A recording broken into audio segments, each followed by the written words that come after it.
Hello everyone and welcome back. इस वक्त new Delhi में जो चल रहा है ना, वो सिर्फ मीटिंग नहीं है, ये सीधा पावर बैटल है, जियोपॉलिटिक्स का असली रेसलिंग मैच। अरे दुनिया की नजरें अभी इंडिया पर टिकी हुई है और सबसे मजेदार बात क्या है, लोग समझ ही नहीं रहे कि असली खेल क्या है। एवरीवन इज थिंकिंग कि ब्रिक्स समिट होने वाला है, ईरान आ रहा है, इंडिया ने करेंसी रिजेक्ट कर दी, लेकिन कहानी इससे कहीं ज्यादा डीप है और कहीं ज्यादा एक्सप्लोसिव है। अभी सबसे पहले एक चीज क्लियर कर दे, जो लोग सोच रहे हैं कि ब्रिक्स समिट अभी हो रहा है, लीडर्स आ रहे हैं, बड़ी अनाउंसमेंट होने वाली है, नहीं, अभी जो हो रहा है वो असली समिट नहीं है, ये सिर्फ ब्रिक्स फॉरेन मिनिस्टर की मीटिंग है।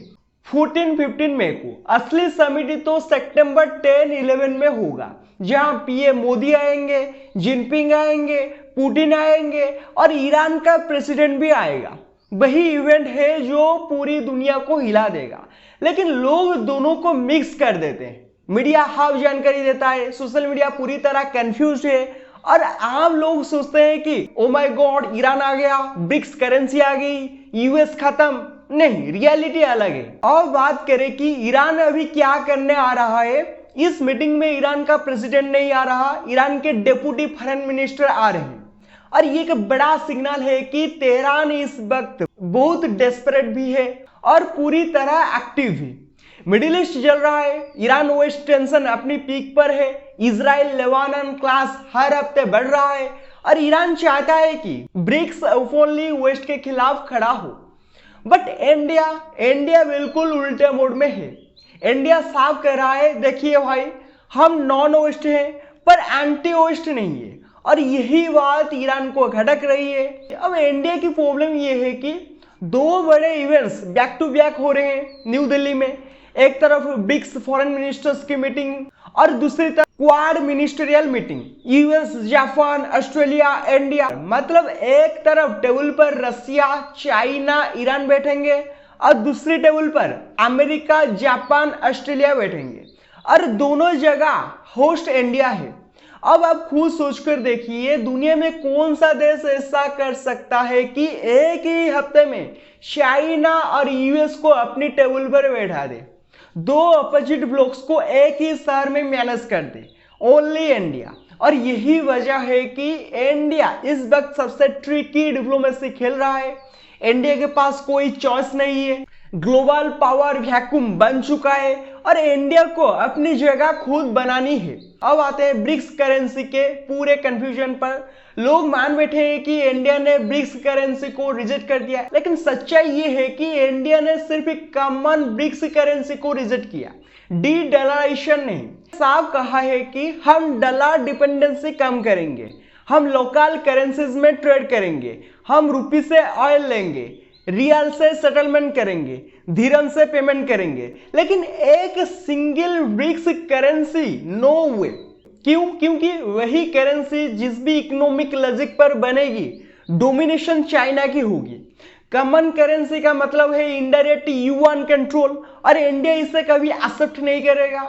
यही वजह है कि पीयूष गोयल ने बोले इम्पॉसिबल, नियर फ्यूचर में पॉसिबल नहीं। और यही कंफ्यूजन साफ करने के लिए एमईए को खुद आकर क्लैरिफिकेशन देना पड़ा। उन्होंने कहा, हम डी डॉलराइजेशन रोक नहीं रहे, हम बस कॉमन करेंसी नहीं चाहते।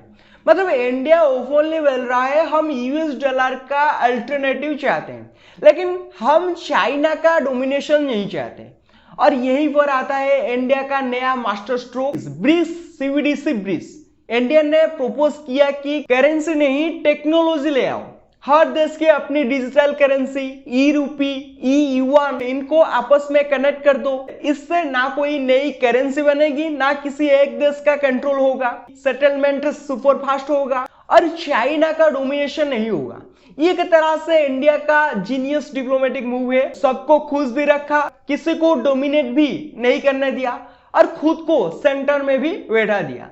अब इस डिबेट में मिडिल ईस्ट टेंशन ने और आग लगा दी है। अभी 2 हफ्ते पहले ब्रिक्स के डेप्यूटी फॉरेन मिनिस्टर की मीटिंग हुई, लेकिन जॉइंट स्टेटमेंट नहीं बन पाया। क्यों? क्योंकि ईरान चाहता था कि ब्रिक्स इजराइल के खिलाफ सेटलमेंट दे, रशिया भी चाहता था, चाइना भी खुद हद तक रेडी था, बट इंडिया ने कहा हम किसी रीजनल वार में साइड नहीं लेंगे। इंडिया का यही वाला स्टांस वेस्टर्न मीडिया को पसंद आया और ईरान को इरिटेट कर गया।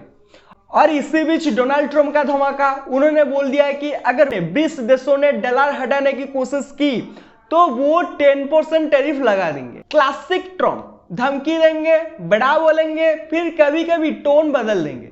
लेकिन 20 कैपिटल्स में ये बात शक की तरह गिरी। रसिया और ईरान एग्रेसिवली डी डॉलराइजेशन चाहते हैं, चाइना क्वाइटली सपोर्ट करता है, लेकिन इंडिया एग्रेसिव नहीं होना चाहता क्योंकि इंडिया को यूएस के साथ स्ट्रैटेजिक पार्टनरशिप चाहिए।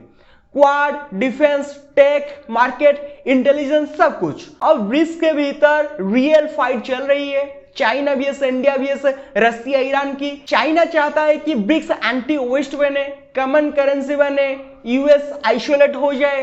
रसिया और ईरान चाहते हैं कि यूएस सैंक्शंस के खिलाफ इमीडिएट अल्टरनेटिव बने, और इंडिया चाहता है कि बैलेंस्ड अप्रोच हो, इंडिपेंडेंस कंप्रोमाइज ना हो।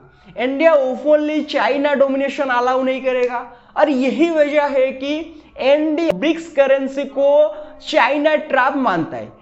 ईरान की डेस्परेशन समझिए, तेहरान ओपनली चाहता है कि ब्रिक्स वेस्ट के खिलाफ खड़ा हो, लेकिन इंडिया ऐसा कभी नहीं करेगा क्योंकि इंडिया को मिडिल ईस्ट से तेल चाहिए, वेस्ट से डिफेंस चाहिए, रसिया से चीप ऑयल चाहिए, और चाइना से बर्डर स्टेबिलिटी चाहिए। इंडिया सबको बैलेंस कर रहा है और यही उसकी स्ट्रेंथ है।